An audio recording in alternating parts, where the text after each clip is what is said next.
আসসালামু আলাইকুম। আরেকটি নতুন ভিডিওতে সবাইকে স্বাগতম। আজকে আমরা সংখ্যার বিভিন্ন ধরনের শ্রেণীবিভাগ নিয়ে আলোচনা করব। কোনটা কী ধরনের সংখ্যা এটা কিন্তু আমরা অনেকেই জানি না। অনেক সংখ্যার নাম আমরা শুনেও বলতে পারি না। তো আজকে আমরা কোনটা কী ধরনের সংখ্যা এটা জানব। আমি প্রথমত আমাদের নবম দশম শ্রেণীর বইয়ের প্রথম দিকের একটা চার্ট আছে, ওই চার্টটা শো করলাম। তো চার্টের মধ্যে প্রথমে আছে বাস্তব সংখ্যা দুই ধরনের, মূলদ অমূলদ।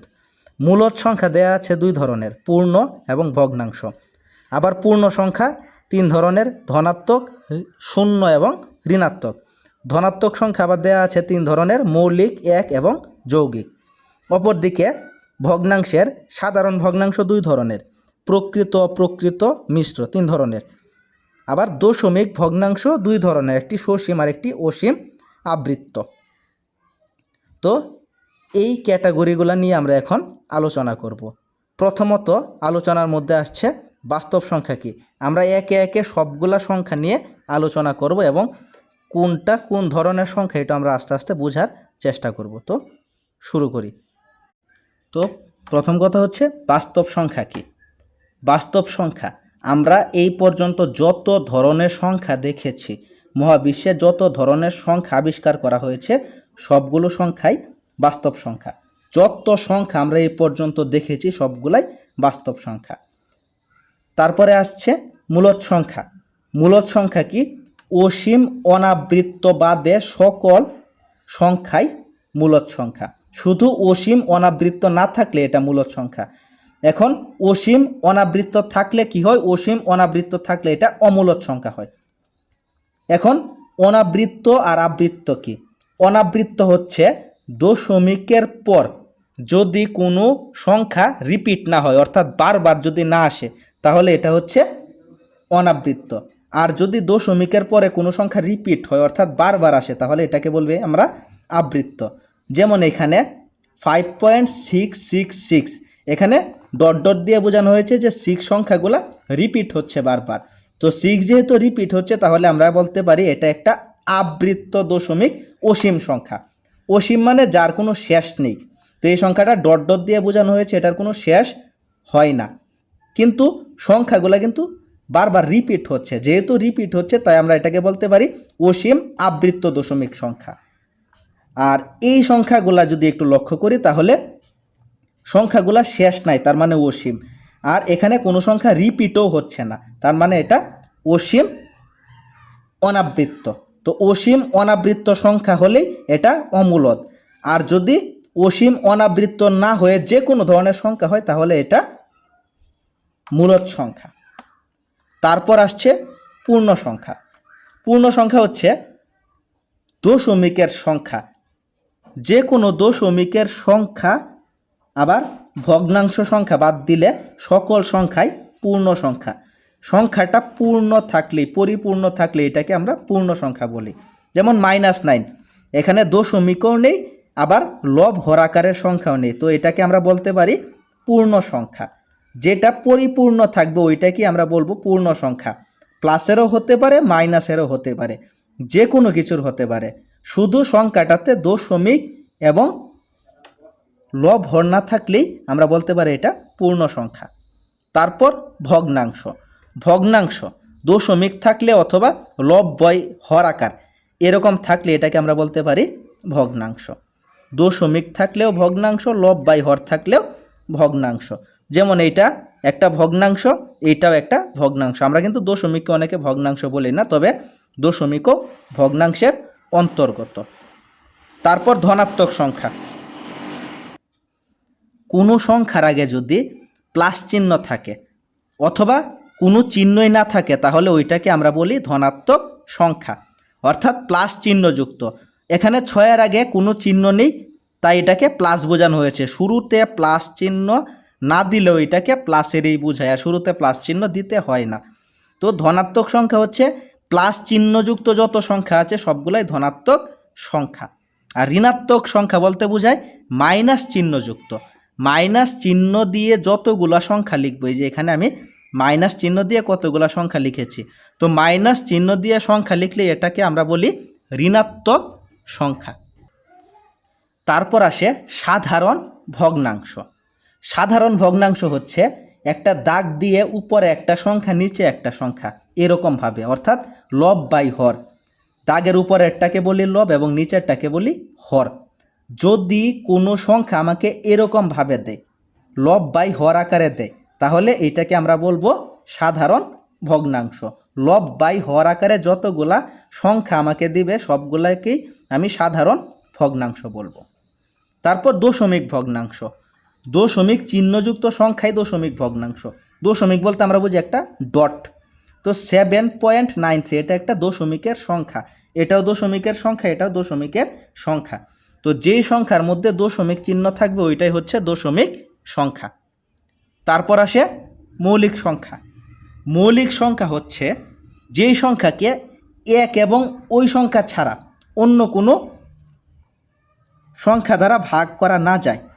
এক এবং ওই সংখ্যা ছাড়া একটি সংখ্যাকে ভাগ করা না গেলে, শুধু এক এবং ওই সংখ্যা ছাড়া, অর্থাৎ যেটাকে আমরা মৌলিক দাবি করছি ওই সংখ্যাটাকে যদি এক এবং ওই সংখ্যাটা ছাড়া অন্য কোনো সংখ্যা দিয়ে ভাগ করা না যায় তাহলে ওইটা মৌলিক। যেমন 7, 7কে আমি 1 আর 7 ছাড়া, যেহেতু 7কে আমি মৌলিক কিনা এটা যাচাই করব, তাই 7কেও ধরতে হবে। তো 1 এবং ওই সংখ্যা বলতে বোঝানো হয়েছে 7।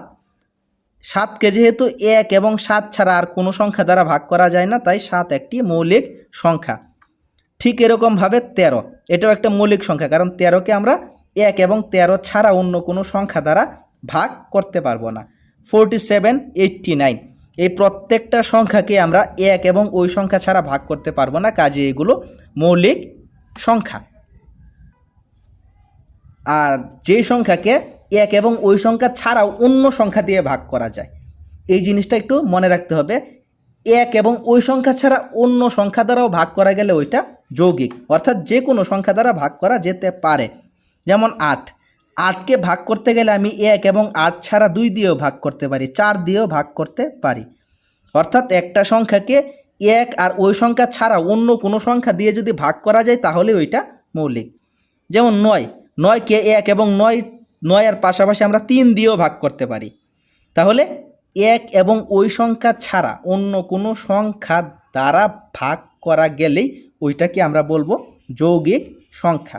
মৌলিক 1 এবং ওই সংখ্যা দ্বারা ভাগ করা না গেলে মৌলিক, আর 1 এবং ওই সংখ্যা ছাড়া অন্য কোনো সংখ্যা দ্বারা ভাগ করা গেলে ওইটা যৌগিক। তারপর প্রকৃত ভগ্নাংশ। প্রকৃত ভগ্নাংশ হচ্ছে, প্রকৃত ভগ্নাংশ হওয়ার প্রথম শর্ত হচ্ছে এটা ভগ্নাংশ হতে হবে, লব বাই হর আকারে। তো প্রকৃত ভগ্নাংশের মধ্যে এরকম থাকবে, উপরেরটা ছোট নিচেরটা বড়, অর্থাৎ লব ছোট হর বড়, লব ছোট হর বড়, লব ছোট হর বড়। এই ধরনের ভগ্নাংশগুলোকে আমরা বলবো প্রকৃত ভগ্নাংশ। তাহলে প্রকৃত ভগ্নাংশ বলতে বোঝায় লব বড় থাকবে এবং হর ছোট থাকবে। আর অপ্রকৃত বলতে বোঝায় লব বড় আর হর ছোট, অর্থাৎ উপরে বড় নিচে ছোট, এটাই অপ্রকৃত। তো এটা কিন্তু আমাদের জন্য অনেক ক্ষেত্রে প্রয়োজন হয়, প্রকৃত এবং অপ্রকৃত। প্রকৃত মানে উপরে বড় নিচে ছোট, আর অপ্রকৃত মানে উপরে বড় নিচে ছোট। তারপর আছে মিশ্র। মিশ্র মানে আমরা বুঝি মিশ্রণ। তো এখানে পূর্ণ সংখ্যা এবং ভগ্নাংশের মিশ্রণ, অর্থাৎ সমস্ত আকারে যদি কোনো কিছু থাকে, কোনো ভগ্নাংশ থাকে, ওইটাকে আমরা মিশ্র ভগ্নাংশ বলি। 5 একটা পূর্ণ সংখ্যা, যেটা আমরা আগেই দেখেছি, আর 9/4 যেটা, এটা কিন্তু ভগ্নাংশের সংখ্যা। তো ভগ্নাংশ এবং পূর্ণ সংখ্যা মিশ্রিত হয়ে হয় মিশ্র ভগ্নাংশ। তো মিশ্র ভগ্নাংশ মানেই পূর্ণ সংখ্যা এবং ভগ্নাংশের সংখ্যার মিশ্রণ। তারপর সসীম দশমিক। সসীম দশমিক বলতে বোঝায় একটা নির্দিষ্ট সীমারেখা পর্যন্ত যদি দশমিক ভগ্নাংশটা থাকে তাহলে ওইটা সসীম দশমিক। সসীম দশমিক ভগ্নাংশ বলতে বোঝায় ভগ্নাংশটা একটা নির্দিষ্ট সীমা পর্যন্ত থাকবে, অর্থাৎ একটা জায়গায় গিয়ে ভগ্নাংশ শেষ হয়ে যাবে। যেমন 6.83, এখানে কিন্তু সংখ্যাটা অসীম পর্যন্ত না, এখানে গিয়ে শেষ হয়ে গিয়েছে। তো যে কোনো দশমিকের সংখ্যা যদি একটা পর্যায়ে গিয়ে শেষ হয়ে যায়, অর্থাৎ এটা যদি সামনে আর না বাড়ে, এটা শেষ যদি আমরা জানি বা দেখতে পারি, তাহলে এটা হচ্ছে সসীম দশমিক ভগ্নাংশ। সসীম দশমিক ভগ্নাংশের একটা নির্দিষ্ট জায়গায় গিয়ে সীমারেখা হয়ে যাবে, অর্থাৎ শেষ হয়ে যাবে। আর অসীম আবৃত্ত দশমিক ভগ্নাংশ যেটা, এটা হচ্ছে দশমিকের পর নির্দিষ্ট সীমা থাকবে না, কিন্তু সংখ্যাগুলো পুনরাবৃত্তি হবে। সসীমের মধ্যে সংখ্যাগুলো শেষ হয়ে যাবে, কিন্তু এটার মধ্যে সংখ্যা চলতে থাকবে, কিন্তু চলতে থাকলে সংখ্যাগুলো কিন্তু পুনরাবৃত্তি করবে। সংখ্যাগুলো যদি পুনরাবৃত্তি হয় দশমিকের পরে, তাহলে এটাকে আমরা সসীম আবৃত্ত বলতে পারি। যেমন এখানে 0.73232 ডট ডট মানে সংখ্যা চলছে, কিন্তু সংখ্যাগুলো কিভাবে চলছে? একটা নির্দিষ্ট সিরিয়ালে চলছে, 3232, অর্থাৎ পুনরাবৃত্তি হচ্ছে। তাহলে আমরা বলতে পারি এটা সসীম আবৃত্ত। পুনরাবৃত্তি হলেই সসীম আবৃত্ত। এটাও আবৃত্ত, কারণ এটা আনলিমিটেড থাকলেও শুধু 3 আসছে বারবার, অর্থাৎ পুনরাবৃত্তি হচ্ছে। তো যার পুনরাবৃত্তি হবে দশমিকের পরে শেষ না হওয়া সত্ত্বেও, ওইটা অসীম আবৃত্ত দশমিক সংখ্যা। আবার এই 0.8333 এটাকে 0.333 এটাকে এভাবেও লেখা যায়। একটা সংখ্যা যদি রিপিট হয় তাহলে এটার উপরে এই চিহ্ন দিই, যেটাকে আমরা বলি পৌনঃপুনিক। এটা দিয়ে বোঝানো হয়েছে যে 0.333 অর্থাৎ 3 হচ্ছে। তো একটা সংখ্যা বারবার রিপিট হলে আমরা ওইটার উপরে এরকম চিহ্ন দিয়ে সংখ্যাটাকে একবার লিখে দিই। যেমন এখানে 3 চলমান ছিল, আমরা 3 এবং 2 এর উপরে পৌনঃপুনিক চিহ্নটা দিয়েছি। তো অসীম আবৃত্ত বলতে বোঝায় দশমিকের পর সংখ্যাটা শেষ হবে না, কিন্তু সংখ্যাগুলো রিপিট হবে, তাহলে এটা অসীম আবৃত্ত। আর সসীম দশমিক হচ্ছে সংখ্যাটা এক পর্যায়ে গিয়ে শেষ হয়ে যাবে। আর অসীম অনাবৃত্ত বলতে বোঝায় দশমিকের পর সংখ্যাটা চলতেই থাকবে, আবার কোনো সংখ্যা পুনরাবৃত্তি ঘটবে না, অর্থাৎ কোনো সংখ্যা আর একবার দ্বিতীয়বার আসবে না। যেমন 5.93748, এখানে কিন্তু সংখ্যাগুলা পুনরাবৃত্তি ঘটছে না। সংখ্যাগুলোর পুনরাবৃত্তি যেহেতু ঘটছে না, তাই এটাকে আমরা বলতে পারি অসীম অনাবৃত্ত দশমিক ভগ্নাংশ। এখানেও কিন্তু সংখ্যাগুলা আনলিমিটেড পর্যন্ত চলছে, আবার কোনো সংখ্যাও রিপিট হচ্ছে না। এখানেও সংখ্যাগুলা রিপিট হচ্ছে না। রিপিট বলতে এখানে 3 আছে, এখানে 3 আছে, এরকম জিনিসটা না, মানে শুধু 3ই হচ্ছে, বারবার 3ই আসছে বা 13 আসছে, তো এরকম কিন্তু হচ্ছে না। তো একটা সংখ্যা চলমান, আবার এখানে ডিজিটগুলো প্রেডিক্ট করা যাচ্ছে না, তাই এটাকে বলতে পারি আমরা অসীম অনাবৃত্ত সংখ্যা। আর এরকম অসীম অনাবৃত্ত সংখ্যাগুলোকে আমরা বলি অমূলদ সংখ্যা। এই ধরনের সংখ্যাকেই শুধুমাত্র আমরা অমূলদ সংখ্যা বলি, এছাড়া সকল সংখ্যাই মূলদ সংখ্যা। শুধু যদি দেখি আমরা দশমিকের পর সংখ্যাগুলো চলমান, আবার কোনো সংখ্যা রিপিট হচ্ছে না, তাহলে এটা অমূলদ সংখ্যা, অর্থাৎ অসীম অনাবৃত্ত দশমিক ভগ্নাংশের সংখ্যাই অমূলদ সংখ্যা। তো আমরা আজকে যতগুলা সংখ্যা আছে এই সংখ্যাগুলো নিয়ে আলোচনা করলাম। আশা করি এই সংখ্যাগুলো জানলে আমাদের বেসিক কথাগুলো বুঝতে অনেক ক্ষেত্রে সহজ হয়ে যাবে। আমরা এই কথাগুলো বুঝি না বিধায়, এই সংখ্যাগুলো চিনি না বিধায় আমাদের অনেক জায়গায় অনেক ধরনের ঝামেলা ফেস করতে হয়। তো আজকে যদি কারো ন্যূনতম কোনো উপকার হয়ে থাকে এই ক্লাসটা দিয়ে, তাহলে অবশ্যই আমাকে জানাবেন। আর যদি কারো কোনো জায়গায় আরও কোনো ডিটেলস অ্যাড করার প্রয়োজন হয়, তাহলে ওইটাও জানাবেন। ধন্যবাদ।